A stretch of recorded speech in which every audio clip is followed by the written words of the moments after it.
En el Perú conviven dos sistemas previsionales. El primero, público o de reparto, administrado por la ONP, y el privado o de cuenta individual, administrado por las AFPs. El Congreso de la República ha aprobado una ley de reforma del sistema previsional privado. El día de hoy, en el programa, conversaremos sobre los aspectos más importantes de esta nueva ley. Soy Francisco Morales y esto es Tus Derechos.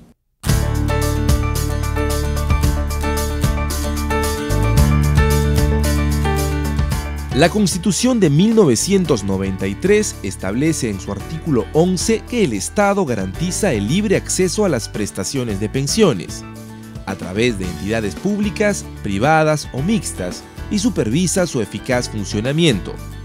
Es a partir de este marco normativo que a inicios de los 90 se instauró en el Perú el sistema privado de pensiones, cuyo sistema de aportes es el de cuenta individual.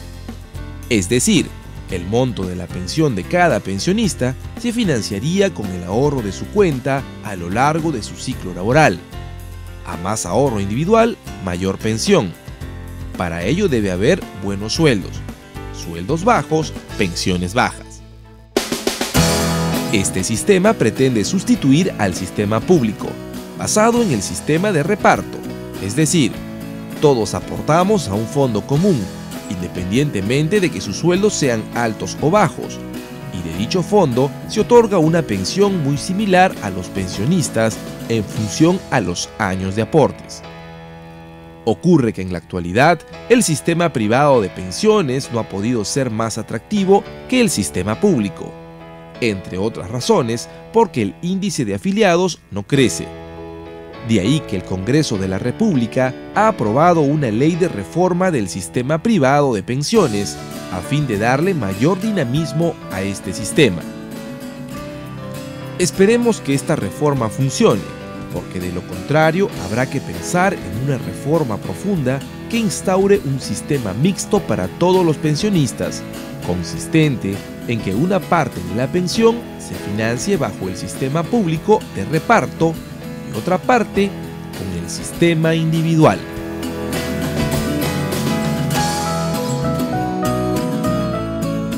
Bien amigos, ese fue nuestro informe sobre la ley de reforma del sistema privado de pensiones. Hemos podido observar cuáles son los aspectos más relevantes de esta reforma. Yo solamente quiero recordar una cosa. El sistema privado de pensiones llegó para que exista una mayor cobertura de las personas y todos tengamos este derecho fundamental a la pensión. El Estado, las AFPs e incluso la ONP deben trabajar de manera articulada para no perder de vista que el objetivo principal son los pensionistas actuales y los pensionistas del futuro, donde están todos ustedes, amigos televidentes.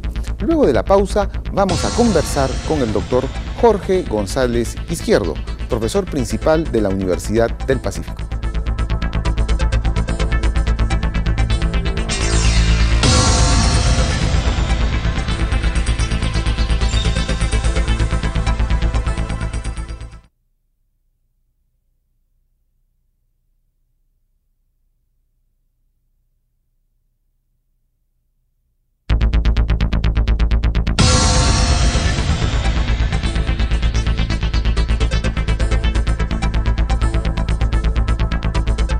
Bien amigos, ya nos encontramos con el doctor Jorge González Izquierdo. Bienvenido al programa, doctor. Muchas gracias por la invitación. Bueno, esta ley de reforma del sistema privado de pensiones, ¿cuáles son las novedades? ¿Cuáles son los aspectos polémicos, doctor González? Bueno, mira, este sistema ya tiene 20 años de instalado en el país y verdad que ha cumplido una serie de beneficios, digamos.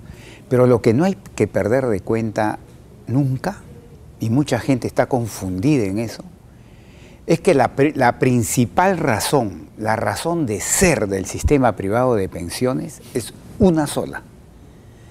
¿Y cuál es? Maximizar la pensión de jubilación de los trabajadores que le confían sus ahorros durante años al sistema privado de pensiones. ¿Y por qué digo esto con tanto énfasis? Porque escucho de mucha gente, políticos, ejecutivos del gobierno, decir que el sistema privado de pensiones, por ejemplo, hay que usar esos recursos para hacer carreteras, hay que usar esos recursos para llevar a desarrollar, invertirlos en el Brain, y decir, no. El sistema privado de pensiones tiene una sola función y un solo objetivo, que es maximizar las pensiones de jubilación de los trabajadores que le dan sus ahorros durante años. Nada más. Permítame, antes de retomar la primera pregunta, ¿pero se está cumpliendo esa finalidad?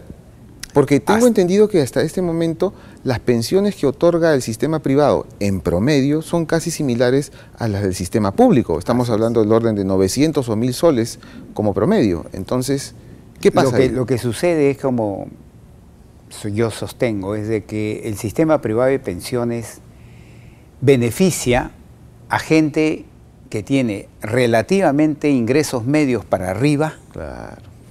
y 20, 30 años para aportar. Pero la gente que tiene ingresos pequeños, Y aporta poco.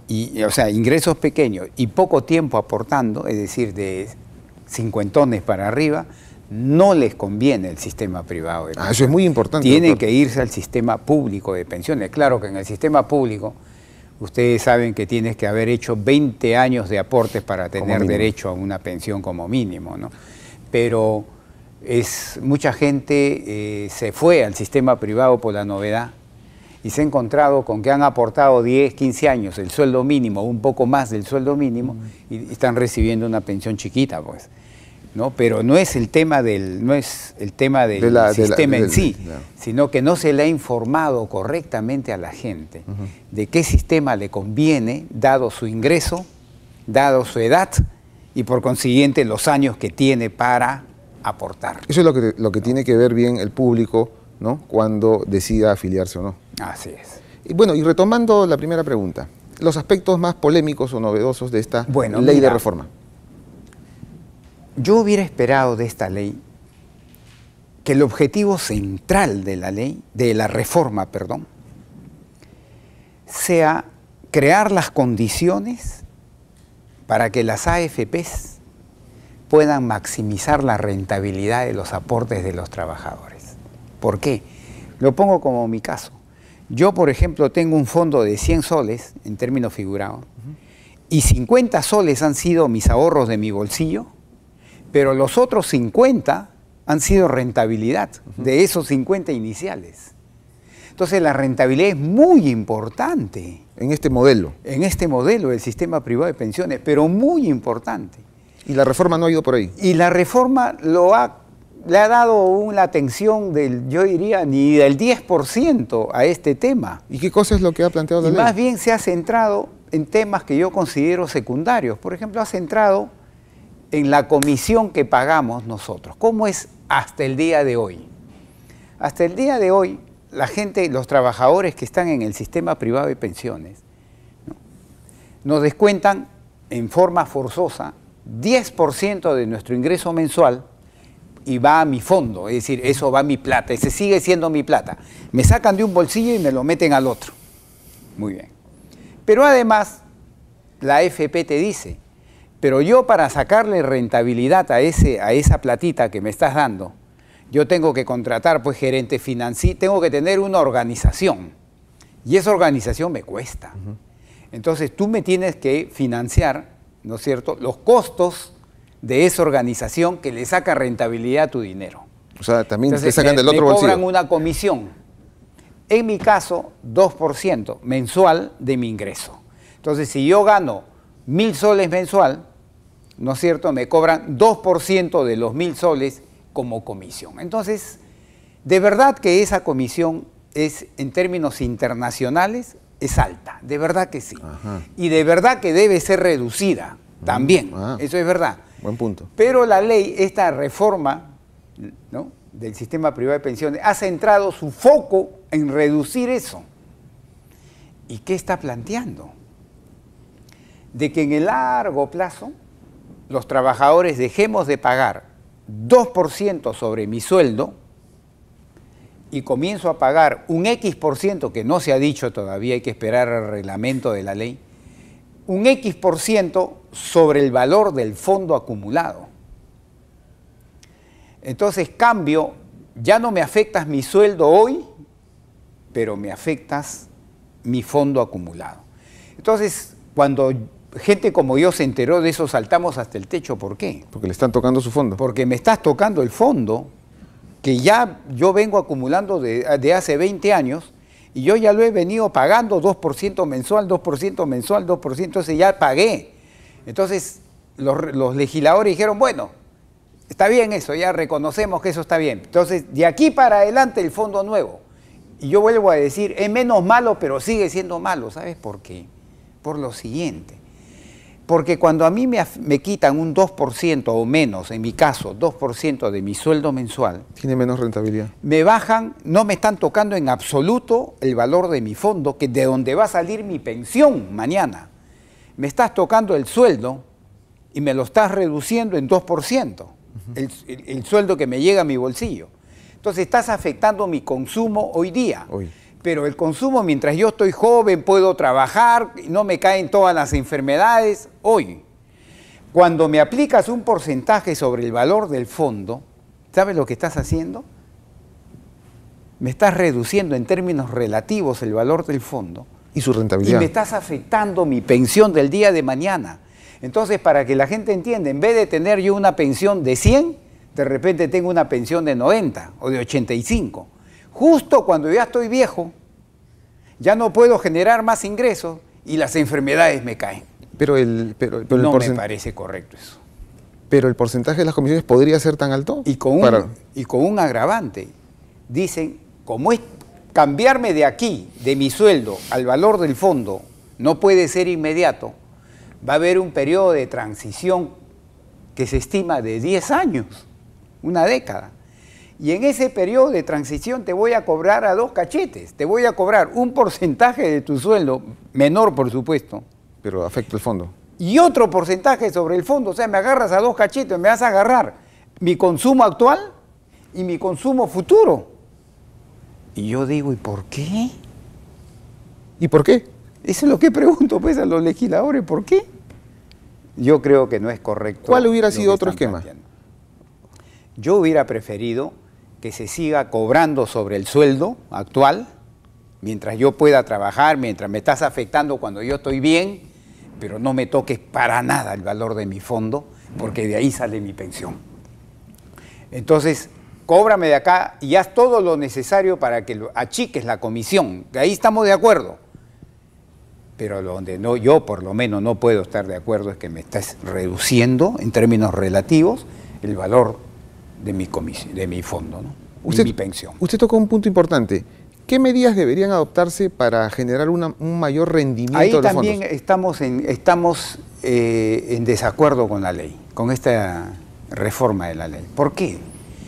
Porque ellos dicen, mira, ¿cómo obligo a las 4 AFPs que hay hoy día en el mercado a que bajen sus comisiones? ¿Cómo obligo? Entonces ellos dicen, voy a llamar a una licitación. Hasta ahí estamos de acuerdo. Y la licitación va a consistir en que la AFP que cobre menos, esa gana. Entonces hacen competir a las 4 AFPs y alguna otra que quiere entrar, ¿no? La que cobra menos, gana. Pero ¿sabe lo que dice este proyecto de ley? No, ya no es proyecto, porque ya es ley. ¿Sabe lo que dice?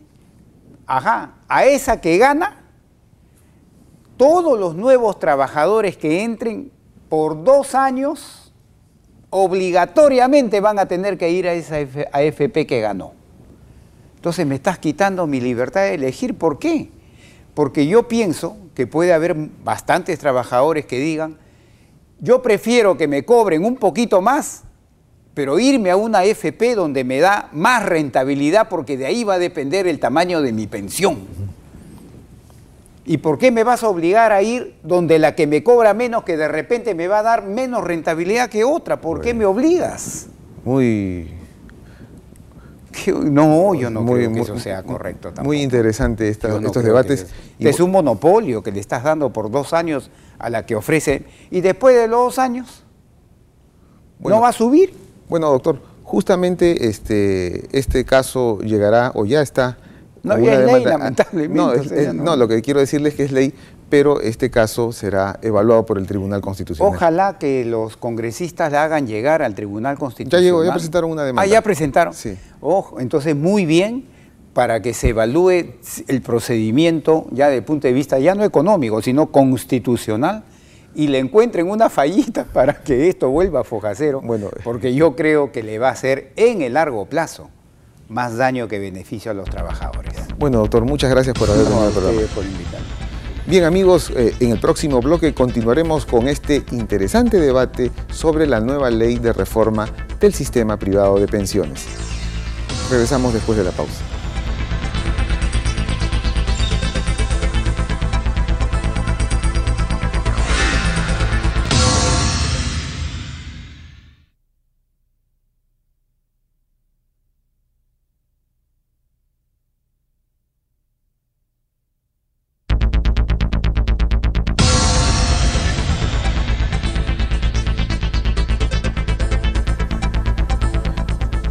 Bien, amigos, ya nos encontramos con la doctora Lorena Macías, economista y especialista en sistemas previsionales. Bienvenida al programa, doctora. Muchas gracias. Bueno, esta ley que ha desatado una gran polémica y que incluso ha generado que un grupo de congresistas presente una demanda de inconstitucionalidad ante el Tribunal Constitucional. El tribunal tendrá que evaluar.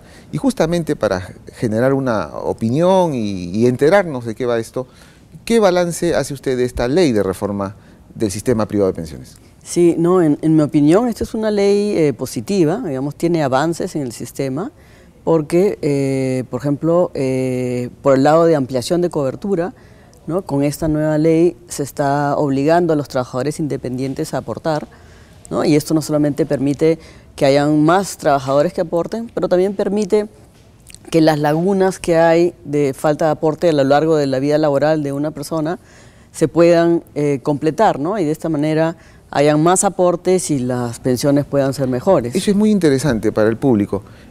¿Cómo opera este llenado de lagunas?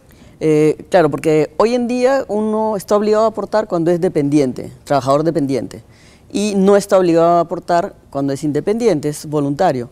Entonces, si un trabajador dependiente se cambia de un trabajo regular con una empresa y luego pasa a trabajar, digamos, por su cuenta, en consultorías, por ejemplo, ya no va a aportar. Entonces, a lo largo de su vida laboral tendría menos veces que aporta. Bueno, y eso definitivamente es positivo. Pero claro, al obligar a los independientes a aportar, se completan esas lagunas y es positivo porque impacta en forma positiva en la pensión. ¿Qué otro aspecto relevante o bueno según su punto de vista? También hay reducción de costos, ¿no? Lo cual, por ejemplo, la centralización de procesos operativos.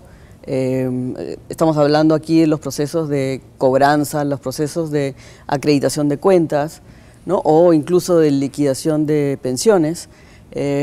Ahora pasarían a ser parte de una plataforma común.